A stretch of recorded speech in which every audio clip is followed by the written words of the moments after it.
नमस्कार दोस्तों, स्वागत है आपका हमारे YouTube चैनल जीके ट्रैकर पे। देखिए फ्रेंड्स, आज के इस वीडियो में हम बात करेंगे जो हमारी एक सीरीज़ है हिंदी रिवीजन सीरीज़, जिसमें हम हिंदी के सभी टॉपिक वाइज यहाँ पर जीके को कवर कर रहे हैं। पूरा जो हिंदी का आपका सिलेबस है वो इस सीरीज़ में आपका कंप्लीट हो जाएगा टॉपिक वाइज MCQ के माध्यम से। कल हमने इसका पहला पार्ट देखा था जिसमें हमने हिंदी भाषा का विकास देखा था, हिंदी की उपभाषाएं, बोलियां, साथ में जो राजभाषा हिंदी कैसे बनी और उससे रिलेटेड कौन कौन से आर्टिकल्स हैं उनके बारे में हमने कल के वीडियो में MCQs को देखा था, पूरे कॉन्सेप्ट के साथ, पूरी एक्सप्लेनेशन के साथ। आज हमारा ये इस सीरीज का सेकंड वीडियो होगा जिसमें हम बहुत ही इंपॉर्टेंट टॉपिक कवि परिचय को यहाँ पर कवर करेंगे। आज के वीडियो में आपको कवियों से जुड़े हुए MCQs देखने को मिलेंगे और इन MCQs को हम पूरे डिटेल में कवर करेंगे, जिससे आपके जो राइटर्स आपको दिए गए हैं सिलेबस के अंदर, उनमें से आपके मैक्सिमम राइटर्स आपके यहाँ पे कवर हो जाएंगे। तो चलिए दोस्तों, आज की क्लास को शुरू करते हैं। अगर आपने इसका पहला पार्ट नहीं देखा है, आप उसको प्लेलिस्ट में जाके देख सकते हैं। तो चलिए शुरू करेंगे। आज का हमारा पहला प्रश्न है, दाजू किसकी रचना है? तो एक रचना है दाजू, ये रचना है शेखर जोशी जी की। ऑप्शन डी हमारा सही आंसर यहां पर हो जाएगा। इस रचना के ऊपर, जो ये दाजू रचना है शेखर जोशी की रचना है, इस रचना के ऊपर चिल्ड्रन फिल्म सोसाइटी के द्वारा एक फिल्म का निर्माण भी किया गया है। तो क्वेश्चन बन जाएगा, दाजू के ऊपर फिल्म बनी है, ये किसकी रचना है? शेखर जोशी की रचना है। शेखर जोशी की अगर हम बात करते हैं, इनको लेकर कुछ और क्वेश्चन हैं जो आपसे पूछे जाते हैं। शेखर जोशी का जन्म 1932 में हुआ था, ठीक है। उत्तराखंड से ये संबंधित हैं, अल्मोड़ा में इनका जन्म हुआ था। शेखर जोशी ने अपनी कहानियों को नई कहानी आंदोलन नाम दिया था। क्वेश्चन बन जाएगा, इनमें से किस कवि ने अपनी कहानियों को नई कहानी आंदोलन का नाम दिया? शेखर जोशी। इनकी एक तो ये वाली रचना आपको याद करनी ही है। कुछ और इंपॉर्टेंट रचनाएं इनकी जो आपसे पेपर में पूछी जाती हैं, जैसे कि नौरंगी बीमार है, कोसी का घटवार, ये फिल्म भी काफ़ी इंपॉर्टेंट है। ये वाली जो इनकी रचना है कोसी का घटवार, ये भी पेपर में आई है। हलवाहा, मेरा पहाड़, बदबू, समर्पण, सहयात्री और मेंटल, ये सारी रचनाएं किसकी हैं? शेखर जोशी की हैं, जिनको आपको याद करना है, ठीक है। चलिए नेक्स्ट है हमारा, भक्तिन महादेवी वर्मा की किस विधा की रचना है? पहला क्वेश्चन तो यही हो गया कि जो भक्तिन है ये किसकी रचना है? महादेवी वर्मा की। और किस विधा की रचना है? तो यह एक संस्मरणात्मक रेखा चित्र है। ऑप्शन सी हमारा सही आंसर यहां पर हो जाएगा, ठीक है। महादेवी वर्मा का एक प्रसिद्ध संस्मरणात्मक रेखा चित्र है जिसका नाम है भक्तिन। ये किस रचना में संकलित है? तो महादेवी वर्मा का एक रेखा चित्र और है जिसका नाम है स्मृति की रेखाएं, ठीक है। और इसी में संकलित है इनका ये वाला रेखा चित्र। एक तो आपको ये याद करना है। दूसरा क्वेश्चन जो यहां पर बन सकता है कि जो ये भक्तिन इनकी रचना है, जो ये रेखा चित्र है, इसमें जो मुख्य पात्र है उसका नाम क्या है? सभी के नहीं पूछे जाते, जो अभी तक पूछे गए हैं उनको हमें जरूर कवर करना है। जो इनकी रचना है भक्तिन, इसमें जो मुख्य पात्र है लक्ष्मी उसका नाम है, तो इसे आपको याद करना है। क्या नाम है मुख्य पात्र का? लक्ष्मी। इसके अलावा महादेवी वर्मा की अगर हम बात करते हैं, महादेवी वर्मा का जन्म आपसे पूछा जाता है। महादेवी वर्मा का जन्म 1907 में हुआ। उत्तर प्रदेश के फर्रुखाबाद में इनका जन्म हुआ था। महादेवी वर्मा को आधुनिक मीरा के नाम से जाना जाता है। क्वेश्चन बनता है, आधुनिक मीरा किसे कहते हैं? महादेवी वर्मा को बोला जाता है। इसके अलावा जो सूर्यकांत त्रिपाठी निराला थे, उन्होंने महादेवी वर्मा के लिए कहा था कि ये हिंदी के विशाल मंदिर की सरस्वती हैं। तो ये महादेवी वर्मा को किसने बोला? ये बोला था निराला जी ने। इनको भी याद करेंगे, ठीक है। अगर हम इनसे जुड़े कुछ और इंपॉर्टेंट फैक्ट्स की बात करें जो आपसे पेपर में पूछे जाते हैं, देखिए महादेवी वर्मा को 1956 में पद्म भूषण से सम्मानित किया गया था। क्वेश्चन बनेगा, 1988 में इनको पद्म विभूषण दिया गया था। पद्म भूषण 56 में, 88 में पद्म विभूषण मिला। इसके अलावा 1982 में इनकी रचना यामा के लिए इनको ज्ञानपीठ पुरस्कार से भी सम्मानित किया गया है। तो इन सारे अवार्ड्स को आपको याद करना है, पेपर में पूछा जाता है। ठीक है, चलिए नेक्स्ट है हमारा एक कहानी यह भी के रचनाकार कौन है। देखिए, एक कहानी यह भी, इसके रचयिता हैं मन्नू भंडारी। इनका नाम भी पेपर में आता है। बहुत सारी इनकी महत्वपूर्ण रचनाएं जो आपसे पूछी जाती हैं और इनसे जुड़े हुए फैक्ट। देखिए, मन्नू भंडारी की रचना है एक कहानी यह भी। ये इनकी आत्मकथा है और इसके लिए 2008 में मन्नू भंडारी को व्यास सम्मान से सम्मानित किया गया था। ठीक है, तो एक कहानी यह भी मन्नू भंडारी की आत्मकथा है जिसके लिए इनको 2008 का व्यास सम्मान दिया गया। मन्नू भंडारी की अगर हम बात करते हैं, इनका जन्म 1932 में हुआ। बनता है क्वेश्चन, मध्य प्रदेश के मंदसौर जिले में इनका जन्म हुआ। मन्नू भंडारी का मूल नाम था महेंद्र कुमारी। इसे भी आपको याद करना है। मन्नू भंडारी का मूल नाम क्या है या बचपन का नाम क्या था? महेंद्र कुमारी इनका नाम था। और इनके पति का नाम भी आपको याद करना है। इनके पति का नाम था राजेंद्र यादव। ठीक है, राजेंद्र यादव इनके पति का नाम है। मन्नू भंडारी और राजेंद्र यादव दोनों ने मिलकर एक रचना लिखी है जिसका नाम है 1 इंच मुस्कान। काफी फेमस उपन्यास है। किसकी है? इन दोनों की संयुक्त रचना है। ठीक है, मन्नू भंडारी की अगर हम रचनाओं की बात करते हैं, क्योंकि आपसे पूछी जाती हैं, जैसे त्रिशंकु किसकी रचना है? मन्नू भंडारी की। मैं हार गई, ये किसकी है? इन्हीं की रचना है। एक और इनकी महत्वपूर्ण रचना है जिसका नाम है यही सच है। यही सच है किसकी रचना है? मन्नू भंडारी की। और इस रचना के ऊपर रजनीगंधा नाम की एक फिल्म भी बनी है। ये भी क्वेश्चन बन सकता है। ठीक है, पूछा जाएगा। इसके अलावा नायक खलनायक किसकी है? मन्नू भंडारी की। 3 निगाहों की एक तस्वीर इन्हीं की रचना है। और इंपॉर्टेंट एक और है अकेली। तो अकेली रचना भी किसकी है? मन्नू भंडारी की। इन्हें आपको याद करना है। ठीक है, इन्होंने एक नाटक भी लिखा जिसका नाम था रजनी। ये दूरदर्शन पर भी प्रसारित हुआ था। नेक्स्ट है हमारा तुलसीकृत कृष्ण काव्य कौन सा है? देखिए, तुलसीदास के द्वारा रचित कृष्ण काव्य आपने बताना है। सही आंसर है कृष्ण गीतावली। तुलसीदास के द्वारा एक कृष्ण काव्य है जो इन्होंने लिखा है। ठीक है, तुलसीदास जी को लेकर के आपसे 2-3 क्वेश्चन बनते हैं। पहला, इनकी एक फेमस रचना रामचरितमानस। प्रश्न बनता है रामचरितमानस के रचयिता कौन है? तुलसीदास। किस भाषा में इन्होंने रामचरितमानस की रचना करी है? तो अवधी भाषा में इन्होंने इसे लिखा है। ठीक है, तुलसीदास के बारे में अगर हम बात करें, इनका जन्म 1532 के आसपास हुआ है और इनके कुछ उपनाम हैं, जैसे इनको हिंदी का जातीय कवि बोला जाता है, तुलसीदास को मानस का हंस बोला जाता है और कवि शिरोमणि भी इन्हीं को बोला जाता है। ठीक है, इनकी कुछ इंपॉर्टेंट रचनाएं, एक तो हमने देख ली कृष्ण काव्य, ये बनता है। ठीक है, रामचरितमानस इन्हीं की रचना है। एक है इनकी रचना दोहावली।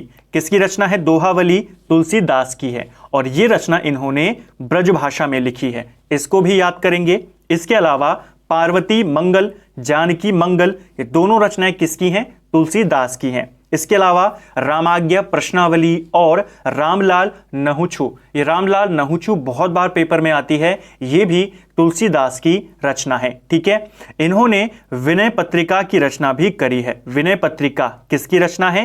तुलसीदास की है। किस भाषा में है? ब्रज भाषा में है। तो ये क्वेश्चन जो इनसे पूछे जाते हैं आपको याद करने हैं। ठीक है, नेक्स्ट है हमारा भ्रमर गीत के रचनाकार कौन है? एक और इंपॉर्टेंट रचना है भ्रमर गीत। इसके रचयिता हैं सूरदास। ऑप्शन बी हमारा सही आंसर हो जाएगा। इसके अलावा सूरदास के और कौन कौन सी रचनाएं हैं? तो जैसे सूर सागर, सुरसरावली, साहित्य लहरी और भ्रमर गीत। तो ये 4 रचनाएं आपको याद करनी है, सूरदास से रिलेटेड हैं। ठीक है, जैसे उसे याद दिलाता हो उसका बचपन जब वह नौसिखिया था। ये पंक्तियां किस कवि की हैं? तो कई बार आपसे पंक्तियां भी पूछ ली जाती हैं। यहां पर जो ये पंक्तियां लिखी गई हैं, ये आपके मंगलेश डबराल की पंक्तियां हैं। ऑप्शन ए हमारा सही आंसर हो जाएगा। मंगलेश डबराल की अगर हम बात करते हैं, इनका जन्म 1948 में हुआ था। टिहरी में इनका जन्म हुआ, टिहरी गढ़वाल उत्तराखंड में।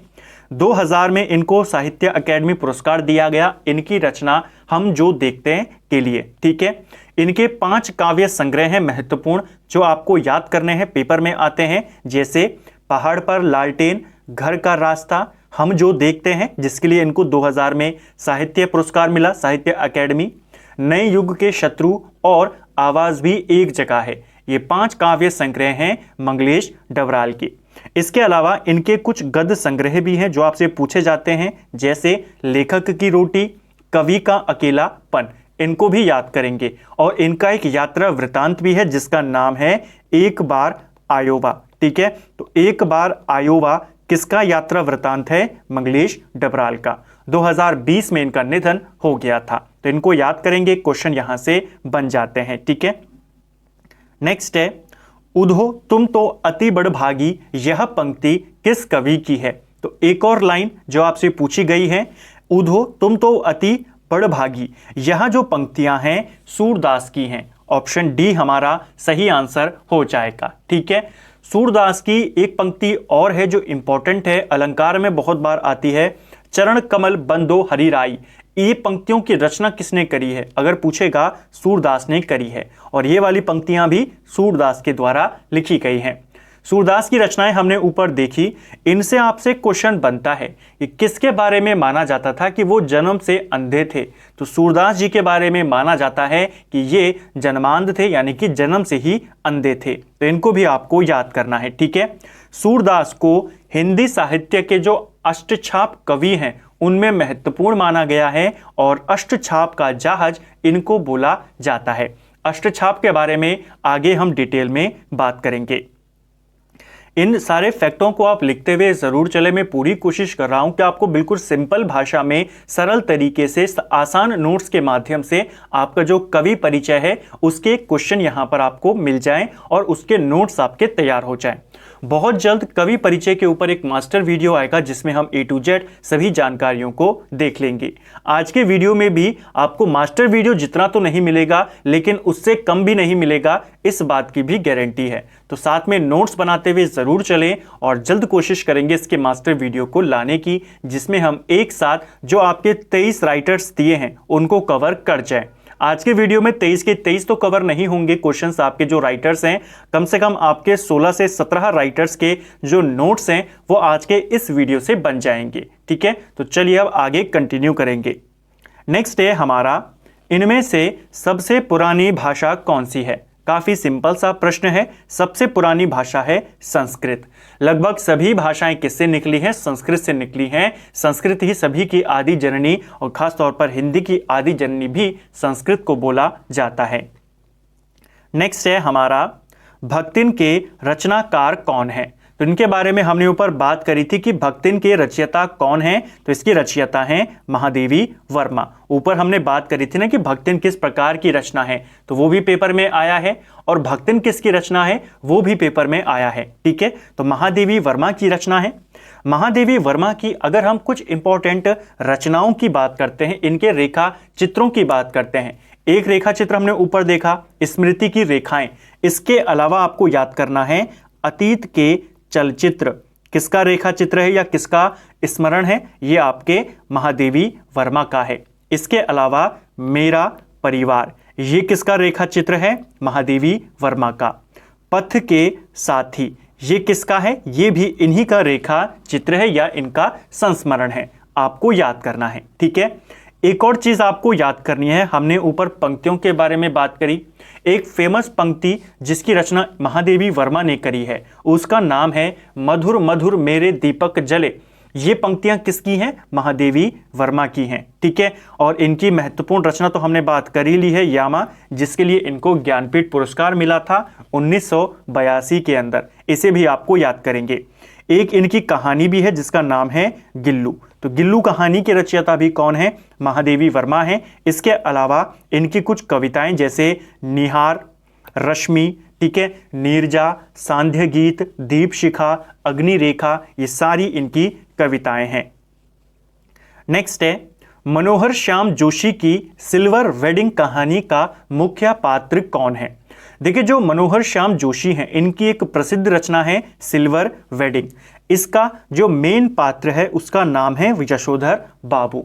आपसे इनके रचयिताओं के जो कहानियां हैं, जो निबंध हैं, जो उपन्यास हैं, कई बार उनके पात्र पूछ लेता है और ज़्यादातर पात्र आपसे प्रेमचंद की रचनाओं के पूछे जाते हैं। जो सिल्वर वेडिंग कहानी है, इसका मुख्य पात्र कौन है? यशोधर बाबू। और ये रचना किसकी है? मनोहर श्याम जोशी की है। मनोहर श्याम जोशी से अगर हम कुछ इंपॉर्टेंट फैक्टों की बात करें, मनोहर श्याम जोशी का जन्म 1933 में राजस्थान के अजमेर में इनका जन्म हुआ, लेकिन मनोहर श्याम जोशी मूलतः अल्मोड़ा के थे, इनको भी याद करेंगे। ठीक है, इन्होंने एक नाटक लिखा जिसका नाम था हम लोग। दूरदर्शन पर यह प्रकाशित हुआ, दूरदर्शन पर आने वाला यह पहला धारावाहिक था। इसके रचयिता कौन थे? मनोहर श्याम जोशी। ठीक है, क्वेश्चन पेपर में बन जाता है। इसके अलावा जो इन्होंने अलग अलग धारावाहिक लिखे, जो प्रसारित किए, उनके नाम क्या हैं? तो उनके नाम है जैसे बुनियाद, नेताजी कहीन, इसके अलावा मुंगेरी लाल के हसीन सपने। ये सारे जो धारावाहिक थे किसके थे? मनोहर श्याम जोशी के। मनोहर श्याम जोशी के कुमाऊनी उपन्यास आपसे पूछे जाते हैं। इनके 2 कुमाऊनी उपन्यास हैं, एक का नाम है क्याप और एक का नाम है कसब। ठीक है, क्याप और कसब मनोहर श्याम जोशी के कुमाऊनी उपन्यास हैं। इसमें से जो आपका ये क्याप है, इसके लिए इनको सन 2005 में साहित्य अकेडमी पुरस्कार मिला था। तो क्वेश्चन बनता है, मनोहर श्याम जोशी को साहित्य अकेडमी पुरस्कार कब मिला? आप बताएंगे 2005। किस रचना के लिए मिला? क्याप के लिए मिला। क्या है ये? इनका कुमाऊनी उपन्यास। एक और कुमाऊनी उपन्यास कौन सा है? वो है कसब। इन दोनों को याद करेंगे। इनके कुछ प्रमुख उपन्यास और हैं जो आपसे पूछे जाते हैं, जैसे कुरु कुरु स्वाहा किसकी रचना है, किसका उपन्यास है? मनोहर श्याम जोशी का। इसके अलावा कौन हूं मैं, उत्तराधिकारिणी, ये दोनों उपन्यास भी किसके हैं? मनोहर श्याम जोशी के हैं। ठीक है, चलिए नेक्स्ट है हमारा पश्चिमी जर्मनी पर एक उड़ती नजर संस्मरण संग्रह के रचनाकार कौन है? तो एक और संस्मरण आपसे पूछा गया है, पश्चिमी जर्मनी पर एक उड़ती नजर। इसके रचयिता हैं आपके मनोहर श्याम जोशी। ऑप्शन सी हमारा सही आंसर यहां पर हो जाएगा। ठीक है, इनके हमने ऊपर कुछ उपन्यास देखे, कुमाऊनी उपन्यास देखे। इसके अलावा इनके कुछ लिखित संस्मरण भी हैं, जैसे पश्चिमी जर्मनी पर एक उड़ती नजर। इसके अलावा लखनऊ मेरा लखनऊ, ये भी संस्मरण किसका है? मनोहर श्याम जोशी का है। इसे भी आपको याद करना है। ठीक है, काव्य रचना कुकुरमुत्ता के रचनाकार कौन है? तो एक और इंपॉर्टेंट रचना है आपकी कुकुरमुत्ता, और इसके रचयिता हैं सूर्यकांत त्रिपाठी निराला।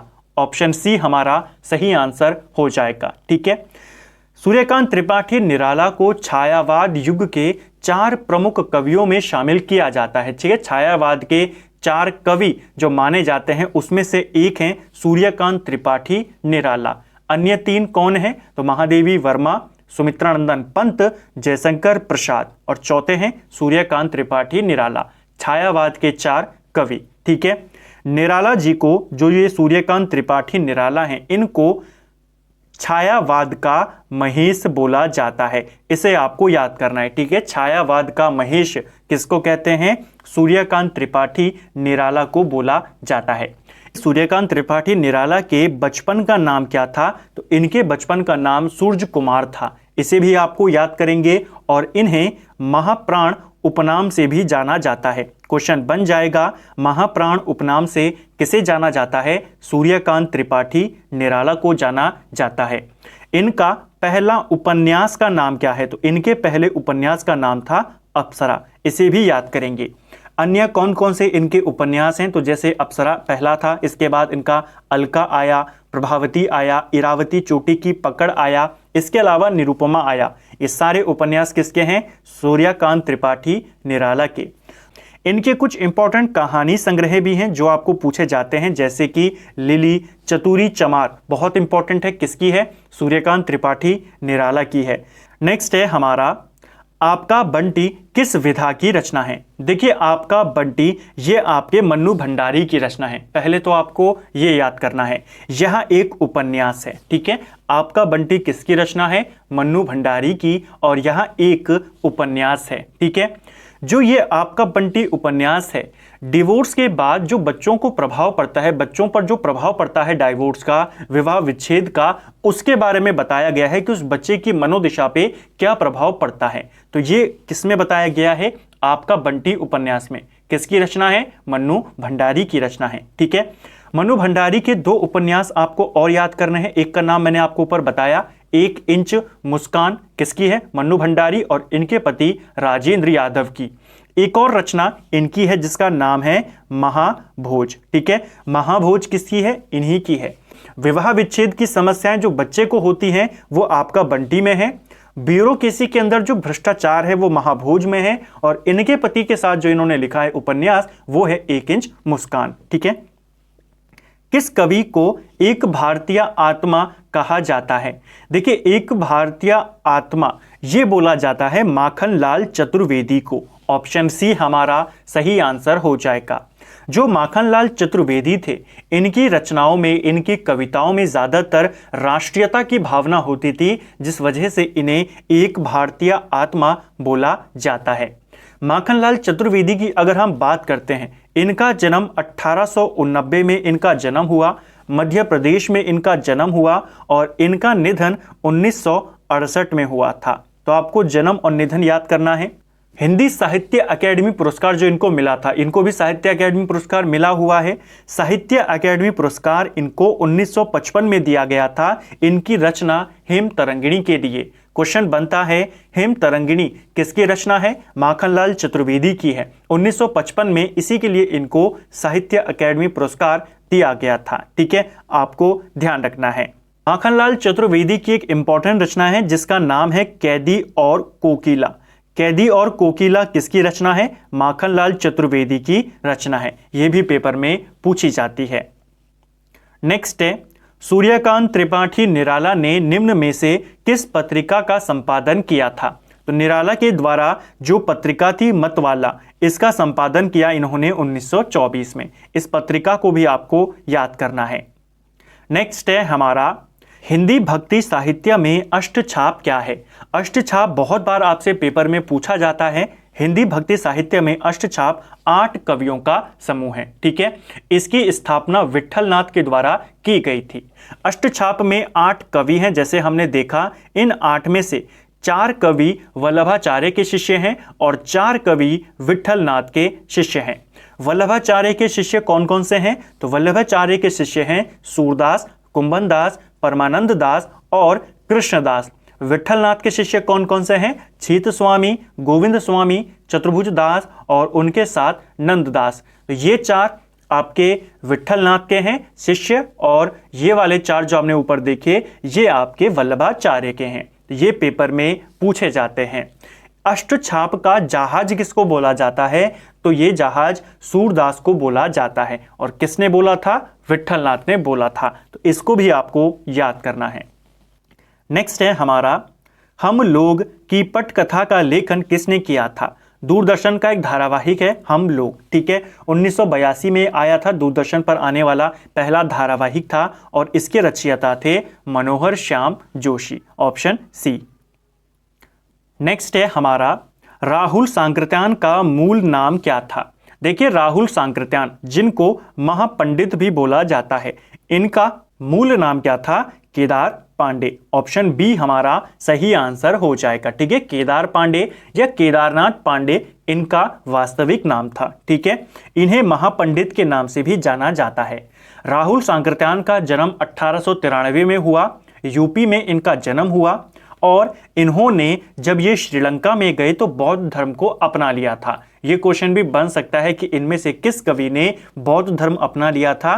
वो थे राहुल सांकृत्यान। 1930 में ये श्रीलंका में गए और वहां इन्होंने बौद्ध धर्म को अपनाया और फिर ये राहुल सांकृत्यान के नाम से जाने गए। ठीक है, जो राहुल सांकृत्यान थे ये घुमक्कड़ स्वभाव के थे। इन्होंने घुमक्कड़ शास्त्र की रचना करी है। क्वेश्चन बन जाता है, घुमक्कड़ शास्त्र की रचना किसने करी है? राहुल सांकृत्यान। राहुल सांकृत्यान को साहित्य अकेडमी पुरस्कार से सम्मानित किया गया है। इनकी रचना मध्य एशिया का इतिहास, ठीक है। क्वेश्चन बनेगा मध्य एशिया का इतिहास किसकी रचना है? राहुल सांकृत्यायन की, और इसके लिए इनको साहित्य अकेडमी 1958 में मिला था। ठीक है। इनके जैसा हमने बात करी कि ये घुमक्कड़ स्वभाव के थे, तो इनके यात्रा वृतांत आपसे पूछे जाते हैं। इनके कुछ यात्रा वृतांत जो आपको याद करने हैं, जैसे किन्नर देश की ओर, मेरी लद्दाख यात्रा, मेरी तिब्बत यात्रा, चीन में क्या क्या देखा, रूस में 25 मास और यात्रा के पन्ने, ये सारे यात्रा वृतांत किसके हैं? राहुल सांकृत्यायन के हैं। इसके अलावा इन्होंने कुछ महत्वपूर्ण व्यक्तियों की जीवनियां भी लिखी हैं। ठीक है। किस किस की जीवनी इन्होंने लिखी है? स्टालिन की लिखी है, कार्ल मार्क्स की लिखी है, लेनिन की लिखी है, वीर चंद्र सिंह गढ़वाली की लिखी है। ये सारे नाम आपको याद करने हैं। और इनकी एक और रचना है महामानव बुद्ध, ये रचना भी किसकी है? राहुल सांकृत्यायन की। ठीक है। नेक्स्ट है हमारा कृषक संस्कृति का महाकाव्य किसे बोला जाता है? देखिए, कृषक संस्कृति का महाकाव्य गोदान को बोला जाता है। ऑप्शन ए हमारा सही आंसर हो जाएगा। गोदान मुंशी प्रेमचंद की एक काफी प्रसिद्ध रचना है और यह एक सामाजिक इनका उपन्यास है। क्वेश्चन बन जाता है किस प्रकार का उपन्यास है? सामाजिक उपन्यास है गोदान, और इसे कृषि संस्कृति का महाकाव्य बोला जाता है। इसके अंदर कौन कौन पात्र थे, अगर ये क्वेश्चन बन जाए, क्योंकि गोदान काफी फेमस है, इसके पात्र भी पूछे जाते हैं। तो कुछ इंपॉर्टेंट पात्र जो गोदान में थे जो आपको याद करने हैं, जैसे होरी, धनिया, गोबर। ये पेपर में आया था कि प्रेमचंद की किस उपन्यास में गोबर नाम का पात्र है, तो गोदान में है। ठीक है। इसके अलावा झूनिया और मालती, तो इनके नाम याद करने हैं। ठीक है। होरी, धनिया, झूनिया, गोबर, मालती किसके पात्र हैं? गोदान के पात्र हैं। ठीक है। जो कि प्रेमचंद की प्रसिद्ध रचना है। अगर ऑप्शन की हम यहां पर बात करते हैं, जैसे निर्मला की बात करें, तो निर्मला भी मुंशी प्रेमचंद का ही एक प्रसिद्ध उपन्यास है। इसके अंदर उन्होंने दहेज प्रथा के बारे में या उससे जो समस्याएं होती हैं उनके बारे में बताया है। ठीक है। तो इसको भी याद करेंगे। अगर हम गबन की बात करते हैं, तो गबन भी किसका उपन्यास है? ये भी मुंशी प्रेमचंद का एक प्रसिद्ध उपन्यास है। गबन का पात्र पूछा जाता है पेपर में कि गबन का पात्र कौन है? इसके पात्र हैं जालपा और रतन। इन दोनों का नाम आपको याद करने हैं। ये दोनों गबन के पात्र हैं। ठीक है। सेवा सदन की अगर हम बात करते हैं, देखिए सेवा सदन भी प्रेमचंद का एक प्रसिद्ध उपन्यास है। हम जानते हैं प्रेमचंद पहले उर्दू में लिखते थे। इनका मूल नाम धनपत राय था। उर्दू में मुंशी प्रेमचंद नवाब राय के नाम से लिखते थे। तो उर्दू से हिंदी में वो किस उपन्यास के माध्यम से आए? इसी उपन्यास के माध्यम से आए थे, सेवा सदन। ठीक है। आपको क्वेश्चन बनेगा मुंशी प्रेमचंद ने किस उपन्यास के माध्यम से हिंदी में प्रवेश किया? तो वो था सेवा सदन। ये 1918 में आया था।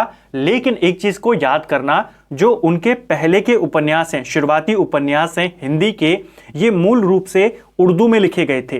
फिर उन्हीं का कन्वर्ट करके उनको हिंदी में डाला गया। तो हिंदी का पहला है, लेकिन मूल रूप से हिंदी का नहीं है, क्योंकि ये पहले आपके उर्दू में लिखा जा चुका था। ठीक है। उर्दू में इसे उन्होंने बाज़ारे हुस्न के नाम से लिखा था। बाद में हिंदी में सेवा सदन के नाम से इसे प्रकाशित किया गया। अगर क्वेश्चन बन जाता है मुंशी प्रेमचंद का मूल रूप से हिंदी का पहला उपन्यास कौन सा है, तो इनका हिंदी का मूल रूप से अगर हम बात करें तो वो है काया कल्प। इसे आपको याद करना है। ठीक है। ये डायरेक्ट हिंदी में ही लिखा गया था, बाकी सारे कन्वर्ट हुए थे। इनके अगर हम बात करते हैं प्रेमचंद को लेकर के, मुंशी प्रेमचंद का जन्म 1880 में हुआ। 1936 में इनका निधन हो जाता है। एक तो आपको यह याद करना है, मुंशी प्रेमचंद को कलम का सिपाही बोला जाता है, कलम का मजदूर बोला जाता है, कलम का जादूगर बोला जाता है, कहानी सम्राट, उपन्यास सम्राट, ये सारे नाम इनको दिए गए हैं। सारे के सारे इनके उपनाम हैं। मूल नाम इनका धनपत राय था, उर्दू में नवाब राय के नाम से लिखते थे। ठीक है। ये क्वेश्चन आपको याद करना है। मुंशी प्रेमचंद पर डाक टिकट कब जारी हुआ? इनके ऊपर 1980 में एक डाक टिकट जारी हुआ था, क्योंकि 1880 में जन्म हुआ है। 100 साल के बाद इन पर एक डाक टिकट जारी हुआ। मुंशी प्रेमचंद के ढेर सारे उपन्यास हैं। ठीक है। उसमें से आपको क्वेश्चन जो बनते हैं जहां से, उसके बारे में आपको पता होना चाहिए। जैसे कि इनका एक उपन्यास है जिसका नाम है प्रेमाश्रम, ठीक है, किसका उपन्यास है? मुंशी प्रेमचंद का। एक है इनका कर्मभूमि, ठीक है। इसके अलावा प्रतिज्ञा, गोदान हमने देख लिया, अहंकार और मंगलसूत्र। मंगलसूत्र उपन्यास प्रेमचंद का काफी ज्यादा महत्वपूर्ण है। ये इनका अधूरा उपन्यास है, ठीक है, इसे याद करेंगे। हालांकि बाद में इनका जो ये उपन्यास था इसको पूरा कर दिया था इनके बेटे अमृत राय ने, ठीक है, लेकिन इनका पूछेगा आपको अधूरा उपन्यास कौन सा था? मंगलसूत्र इनका उपन्यास था, ठीक है। चलिए नेक्स्ट है हमारा, निम्न में से डॉक्टर पीताम्बर दत्त बर्थवाल की रचना कौन सी है? देखिए, डॉक्टर पीताम्बर दत्त बर्थवाल की अगर हम बात करते हैं, हिंदी विषय में डॉक्टरेट की डिग्री लेने वाले पहले व्यक्ति कौन है? पीताम्बर दत्त बर्थवाल।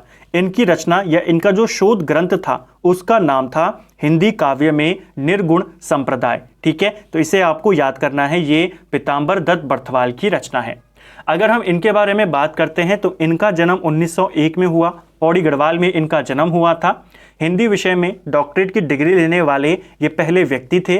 बचपन में जो पीताम्बर दत्त बर्थवाल थे ये अंबर के नाम से कविताएं लिखते थे, इसे भी आपको याद करना है। इन्होंने एक पत्रिका का संपादन भी किया जिसका नाम है हिलमैन। हिलमैन पत्रिका का संपादन किसने किया? इन्होंने ही किया है, ठीक है, पीताम्बर दत्त बर्थवाल ने किया है। इनकी कुछ इंपॉर्टेंट रचनाएं जैसे गद सौरभ, रैदास की सखी, रूपक रहस्य, कबीर ग्रंथावली, ये सारी रचनाएं किसकी हैं? आपके पीताम्बर दत्त बर्थवाल की।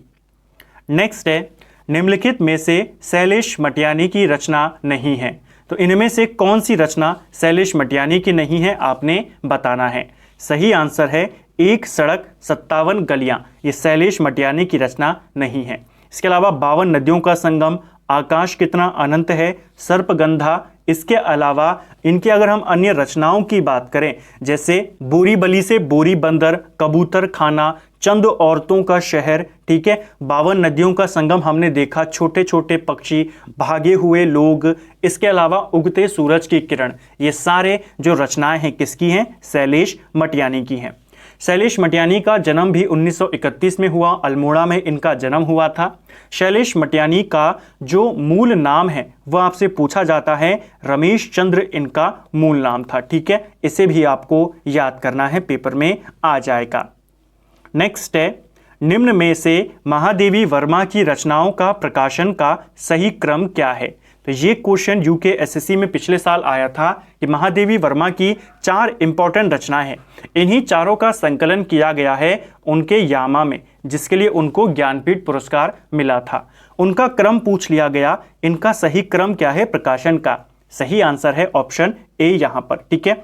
सबसे पहले आती है निहार, ये आपके 1930 में आई थी, ठीक है, इसे याद करेंगे। फिर आती है रश्मि जो 1932 में आई, नीरजा ये 1934 में आई, और फिर आती है सांध्य गीत 1936 में। तो ये इनका सही क्रम है, पेपर में पूछा गया था, ठीक है।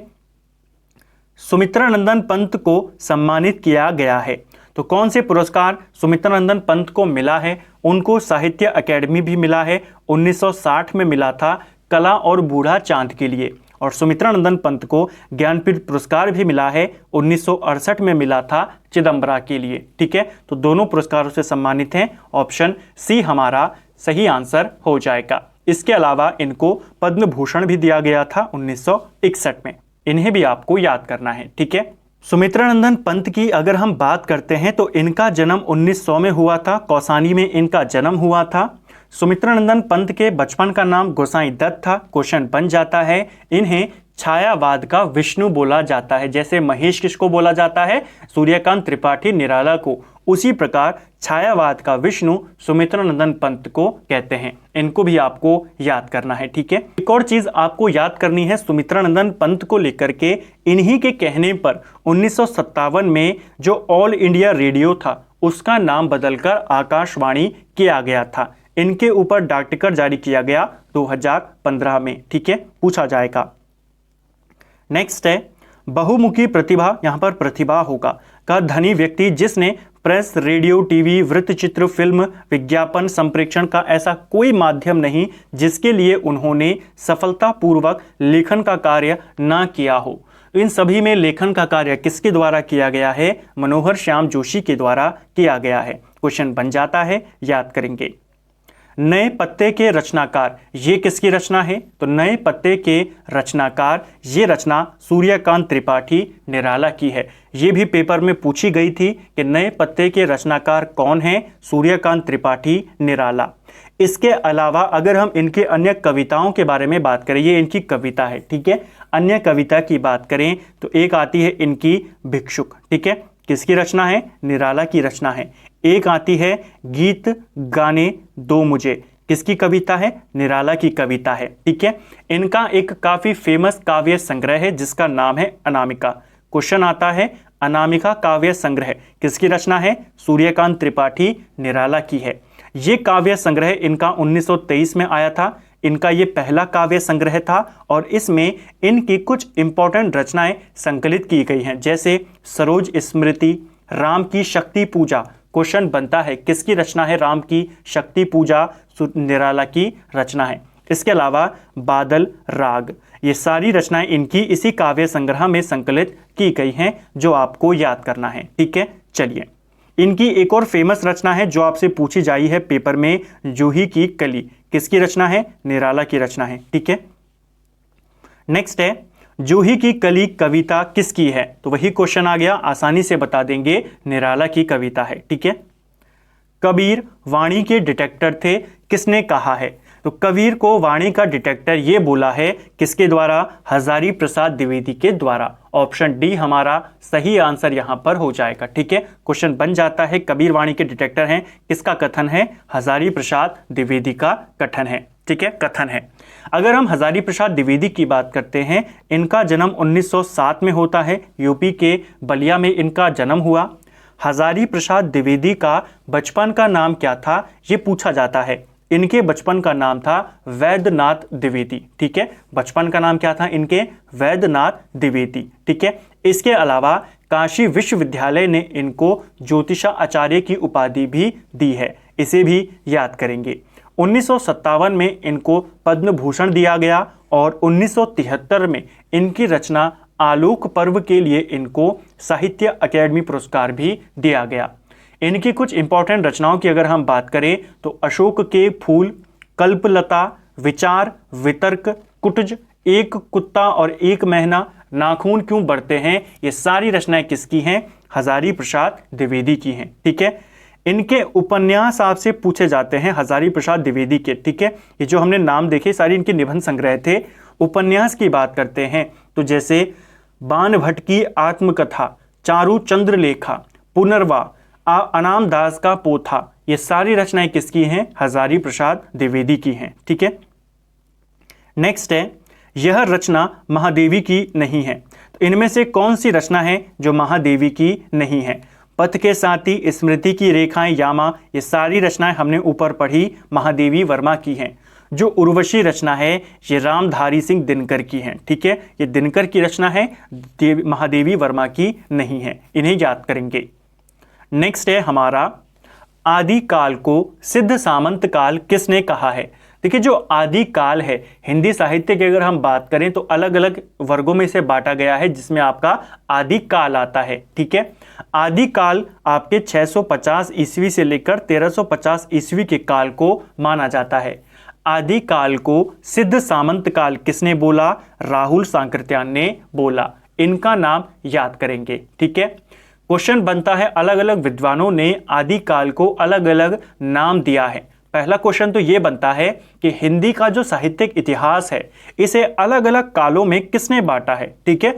तो ये आपने बताना, जैसे आदि काल, भक्ति काल, इस तरीके से बांटा किसने है? जॉर्ज गियर्सन ने बांटा है, ठीक है। एक तो ये याद करेंगे, गियर्सन ने आदि काल को क्या बोला है? चारण काल बोला है। क्वेश्चन बन जाता है गियर्सन जिसने कालों में विभाजन किया है उसने क्या नाम दिया? चारण काल। जो राहुल सांकृत्यायन थे उन्होंने सिद्ध सामंत काल बोला आदि काल को। इसके अलावा जो आपके रामचंद्र शुक्ल थे उन्होंने आदि काल को वीर गाथा काल यहां पर बोला है, ठीक है। महावीर प्रसाद द्विवेदी ने आदि काल को वीज वफन काल बोला है। जो मिस्र बंधु थे उन्होंने आरंभिक काल बोला है, और जो इस काल को ये जो नाम दिया गया है आदिकाल का ये हजारी प्रसाद द्विवेदी ने दिया था, तो इसे भी याद करेंगे। ठीक है, ये जो फेमस नाम है आदिकाल, दिया किसने है? हजारी प्रसाद द्विवेदी ने। बांटा किसने? गियर्सन ने, और गियर्सन ने इसे चारण काल बोला। तो इसको आपको याद करना है। आदिकाल के विभिन्न नाम आपको देखने को मिल जाते हैं। संगतकार कविता के कवि कौन है? एक और इंपॉर्टेंट रचना है संगतकार, इसके रचयिता हैं मंगलेश डबराल। ऑप्शन ए इसका सही आंसर हो जाएगा। राम की शक्ति पूजा के रचनाकार कौन है? तो राम की शक्ति पूजा, इसके रचयिता हैं आपके निराला। ऑप्शन ए इसका सही आंसर हो जाएगा, जैसा हमने अभी ऊपर देखा था। नेक्स्ट है, प्रेमचंद का देहावसान कब हुआ था, यानी प्रेमचंद का निधन कब हुआ था? इनका निधन 1936 में हो गया था। ऑप्शन बी हमारा सही आंसर है। जन्म कब हुआ? 1880 में। शिरीष के फूल किसकी रचना है? एक और इंपॉर्टेंट रचना है शिरीष के फूल, और ये रचना किसकी है? ये रचना हजारी प्रसाद द्विवेदी की है। निम्न में से महादेवी वर्मा द्वारा लिखित रेखा चित्र कौन सा है? तो महादेवी वर्मा के रेखा चित्र पेपर में आते हैं, ये भी उत्तराखंड में आया था। देखिए, जो अतीत के चलचित्र हैं ये महादेवी वर्मा का रेखा चित्र है। ठीक है, इसे आपको याद करना है। इसके अलावा स्मृति की रेखाएं, मेरा परिवार, पथ के साथी, वो सब हम ऊपर देख चुके हैं। निम्नलिखित में से कौन सा उपन्यास प्रेमचंद द्वारा रचित नहीं है? देखिए, प्रेमचंद के द्वारा कई सारे उपन्यास लिखे गए, कई सारों के नाम हमने ऊपर देखे। जो राग दरबारी है ये प्रेमचंद का उपन्यास नहीं है। किसका है यह उपन्यास? यह उपन्यास श्रीलाल शुक्ल का है। ठीक है, तो आपको याद करना है, राग दरबारी श्रीलाल शुक्ल का है, प्रेमचंद का नहीं है। नेक्स्ट है हमारा, बाणभट्ट की आत्मकथा किसकी औपन्यासिक कृति है? तो बाणभट्ट की आत्मकथा ये रचना किसकी है? ये रचना हजारी प्रसाद द्विवेदी की है। ऊपर हमने बात करी, इनके हमने उपन्यास देखे थे, जिसमें आपका बाणभट्ट की आत्मकथा है, पुनर्वा है, चारुचंद्र लेखा है और अनामदास का पोथा है। बहुत बार आता है। अनामदास का पोथा किसकी रचना है? ये हजारी प्रसाद द्विवेदी की है। नेक्स्ट है, निठल्ले की डायरी नामक हास्य व्यंग निबंध संग्रह के लेखक कौन है? तो निठल्ले की डायरी एक हास्य व्यंग है। ठीक है, निबंध संग्रह है, और ये रचना किसकी है? हरिशंकर परसाई की है। ठीक है, व्यंग रचनाओं का पितामह बोला जाता है हरिशंकर परसाई को, तो आपको इसे याद करना है। ठीक है, जो आपको ऐसे नाम दिखाई दें जैसे निठल्ले की डायरी, इसी प्रकार के इनकी और रचनाएं, उनके नाम भी इसी टाइप के हैं जिसमें व्यंग देखने को मिलता है। ठीक है, नाम से ही, जैसे निठल्ले की डायरी हो गई, ठिठुरता हुआ गणतंत्र हो गया, जैसे उनके दिन फिरे, पगडंडियों का जमाना हो गया। इसके अलावा विकलांग श्रद्धा का दौर, बहुत इंपॉर्टेंट रचना है, इन्हीं की रचनाएं हैं। ठीक है, इसके अलावा पाखंड का आध्यात्म, ठीक है, बेमानी की परत, आवारा भीड़ के खतरे, शिकायत मुझे भी है, निंदा रस, तुलसीदास चंदन घिसे, किसकी रचना है? ऐसा क्वेश्चन बनाएगा। तुलसीदास चंदन घिसे ये आपके हरिशंकर परसाई जी की रचना है। बारात की वापसी और तब की बात और थी, ये सारी रचनाएं किसकी हैं? ये सारी रचनाएं आपके हरिशंकर परसाई की हैं। नेक्स्ट है हमारा, प्रेमचंद द्वारा उर्दू भाषा में लिखा गया बाज़ारे हुस्न का हिंदी रूपांतरण क्या है? इसके बारे में हमने ऊपर बात करी थी कि उन्होंने जो उनका एक उपन्यास है जिसके माध्यम से उन्होंने हिंदी में लिखना शुरू किया, वो था सेवा सदन। लेकिन ये पहले ऐसा नहीं था कि डायरेक्ट हिंदी में लिखा गया, ये पहले उर्दू में लिखा गया। उर्दू में इसका नाम था बाज़ारे हुस्न, इसे आपको याद करना है। नेक्स्ट है हमारा, नाखून क्यों बढ़ते हैं कि निबंधकार कौन है? तो नाखून क्यों बढ़ते हैं ये किसकी रचना है? हजारी प्रसाद द्विवेदी की रचना है, जैसा हमने ऊपर देखा। आचार्य हजारी प्रसाद द्विवेदी का कौन सा निबंध संकलन इनमें है? तो इनमें से कौन सी रचना आचार्य हजारी प्रसाद द्विवेदी की है? अशोक के फूल, कुटज और कल्पलता, ये सारी रचनाएं हजारी प्रसाद द्विवेदी की हैं। ऑप्शन डी इसका सही आंसर है। नेक्स्ट है हमारा, पल्लव के रचयिता कौन है? तो एक और इंपॉर्टेंट रचना जो पेपर में पूछी गई है, पल्लव, इसके रचयिता आपके कौन है? पेपर में पूछा जाता है। सुमित्रानंदन पंत इसके रचयिता हैं, इसे आपको याद करना है, पेपर में आ जाता है। तो फ्रेंड्स, ये था हमारा हिंदी कवि परिचय के एमसीक्यूज, हमने यहाँ पर देखे। नंबर ऑफ क्वेश्चन भले ही यहाँ पर 40 थे, लेकिन अगर आप एक्स्ट्रा फैक्ट को जोड़ देंगे तो हमने यहाँ पर 150 प्लस क्वेश्चंस को यहाँ पर देखा है उन राइटर से जुड़े हुए जो आपके सिलेबस में दिए गए हैं, और उनको हमने पूरी एक्स्ट्रा फैक्ट के साथ कवर करने का प्रयास किया। उम्मीद करता हूं कई सारी चीजें और कवि परिचय आपका काफी हद तक कवर हो चुका होगा। अगर आपको ये वीडियो पसंद आया है, वीडियो को लाइक करें, चैनल पर अगर आप पहली बार आए हैं चैनल को सब्सक्राइब करें, और वीडियो कैसा लगा कमेंट बॉक्स में ज़रूर बताएं। जो कुछ चीज़ें आपकी रह गई हैं इसमें कवर करने की, बहुत जल्द जो हमारा मास्टर वीडियो आएगा कवि परिचय का, उसमें आपकी सारी चीज़ें और अच्छे तरीके से क्लियर हो जाएंगी। आज हमने प्रैक्टिस सेट के माध्यम से उनको कवर करने का प्रयास किया। उम्मीद करता हूं आपको वीडियो पसंद आया होगा। Thank you friends.